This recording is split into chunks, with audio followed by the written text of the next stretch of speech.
잠언 30장 1절로 10절 말씀. 이 말씀은 야게의 아들 아굴의 잠언이니 그가 이디엘 곧 이디엘과 우갈에게 이런 것이니라. 나는 다른 사람에게 비하면 짐승이라. 내게는 사람의 총명이 있지 아니하니라. 나는 지혜를 배우지 못하였고 또 거룩하신 자를 아는 지식이 없거니와 하늘에 올라갔다가 내려온 자가 누구인지, 바람을 그 장중에 모은 자가 누구인지, 물을 옷에 싼 자가 누구인지, 땅의 모든 끝을 정한 자가 누구인지, 그의 이름이 무엇인지, 그의 아들의 이름이 무엇인지 너는 아느냐? 하나님의 말씀은 다 순전하며 하나님은 그를 의지하는 자의 방패시니라. 너는 그의 말씀에 더하지 말라. 그가 너를 책망하시겠고 너는 거짓말하는 자가 될까 두려우니라. 내가 두 가지 일을 주께 구하였사오니 내가 죽기 전에 내게 거절하지 마시옵소서. 곧 헛된 것과 거짓말을 내게서 멀리 하옵시며 나를 가난하게도 마옵시고 부하게도 마옵시고 오직 필요한 양식으로 나를 먹이시옵소서. 혹 내가 배불러서 하나님을 모른다 여호와가 누구냐 할까 하오며 혹 내가 가난하여 도둑질하고 내 하나님의 이름을 욕되게 할까 두려워함이니이다.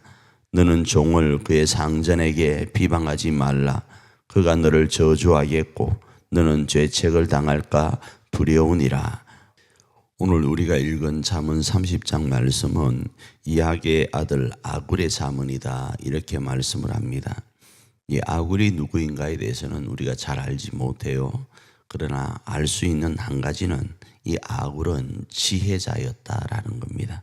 그래서 지혜자로서 자신의 제자 둘이 있는데 이디엘과 우갈이 있다. 이 이디엘과 우갈에게 지혜자로서 이제 가르치는 거예요. 그러니까 스승으로서 이 자신의 제자 두 사람에게 말을 전하는데 자신을 이렇게 우선적으로 표현합니다. 자신은 지혜가 총명이 없어서 짐승과 같은 존재였다 이렇게 말을 해요. 여기서 짐승과 같은 존재는 뭐 밀림의 왕 타잔이다 이런 의미가 아니고 사고하는 사고가 본능적이었다라는 거예요. 기본적인 지식, 그러니까 이 창조에 대한 내용이라든지 사람이 어디로부터 어디로 가는지 어디로 와서 어디로 가는지도 모르는 상태에서 그냥 자기 머릿속에서 생각되어지는 대로 그게 철학이다 생각하고 그게 지혜다 생각하고 그냥 내뱉었다 이겁니다. 그래 이렇게 생각하니까 오라. 그럼 맞아. 그러면 이게 지혜야 이렇게 생각했다 이겁니다. 흔히 우리가 생각할 때 이런 거 있잖아요. 동그란 네모를 그릴 수 있습니까? 말은 되지만 할 수 없는 거예요. 이런 것들을 가리켜 자꾸 자기들은 지혜라 생각했다 이겁니다.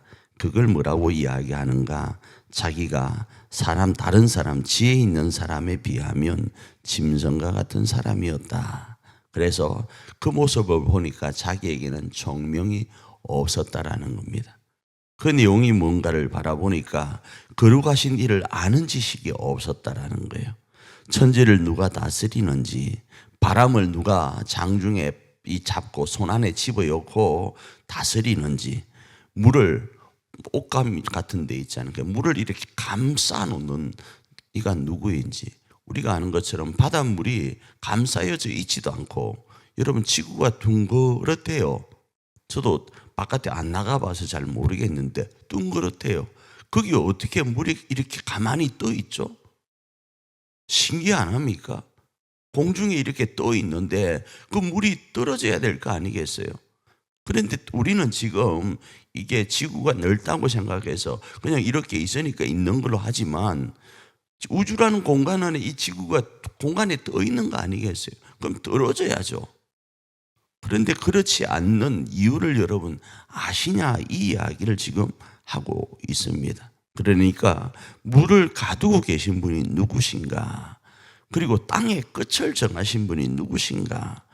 도대체 세상은 어떻게 존재하고 어떻게 유지되는가 자기는 몰랐다 이겁니다. 그러면서 뭐 했는가? 그러면서 계속 자기가 스승이라고 지혜자라고 자신의 쪽방만한 머리에서 나온 이야기로 세상을 이렇다 저렇다 이야기해 왔다라는 겁니다. 그런데 알고 보니까 그건 아니었다. 이 하나님 앞에 알고 보니까, 하나님 앞에 자신을 비추어 보니까 아무것도 아니었다. 그런데 그 하나님을 이제 알고 나서 보니까, 하나님이 어떤 분인지를 알고 나서 보니까, 아, 이 하나님은 나의 하나님이시구나, 나를 돕는 이시구나, 나의 방패이시구나를 알게 되었다라는 거예요. 그래서 그분을 의지하는 자에게는 그물이 방패임을 너희들도 알아라. 그래서 이 하나님에 대해서 조금 전에 내가 가졌던 그 생각들처럼 사람의 말을 더하지 말라고요. 하나님이 어떤 분이시다고 성경에서 알려주시는 그 범주 안에서 하나님을 생각해야지, 너 쪽방만한 머리로 하나님이 요렇다, 하나님이 저렇다, 하나님이 이렇다 이렇게 판단하고 말을 첨가하지 말라고요. 네가 아무리 지혜롭다 하더라도, 네가 아무리 철학적인 사고를 한다 할지라도 하나님을 너 쪽방만한 머리에서 이렇게 말하지 말라 이겁니다. 그리고 그분 은혜 아래서, 그분이 자신을 계시하는 그 은혜 아래서 네가 오늘 하루의 삶을 살아라. 그렇지 않고 내가 만일에 조금 더 욕심을 내어서 필요한 양식이 아닌 더 나은 무언가를 추구하게 되면 그 추구한 것이 어떤 일을 일으키는가? 너를 하나님으로부터 멀어지게 하고, 풍요하면 하나님을 멀어지게 할 것이고, 가난하여도 하나님을 멀어지게 할 것이니까 너는 기도할 때에 일용할 양식, 필요한 양식만을 구하면서 하나님께 쫙 붙어 있어라. 그분을 방패 삼고 사는 것이 지혜이다. 스승인 내가 너희에게 가르쳐 줄 수 있는 것이 이것이다 라는 겁니다. 그러기에 오늘 하루 우리가 하루를 어떻게 살 것인가? 오늘 하루 우리의 방패이신 하나님을 기억하고 그분을 의지하며 살기를 원합니다. 그분이 지혜이심을, 그분이 이 땅의 창조주이시고 운영자이심을 고백하면서 오늘 우리의 삶도 운행해 가실 것이고, 오늘 우리의 삶도 운행하실 뿐만 아니라 우리의 모든 일거수일투족을 바라보시면서 지키시고 보호하시고 우리의 방패가 되심을 믿고 하루를 살기를 원합니다. 그 안에서 승리하는 저와 여러분 되기를 축복합니다.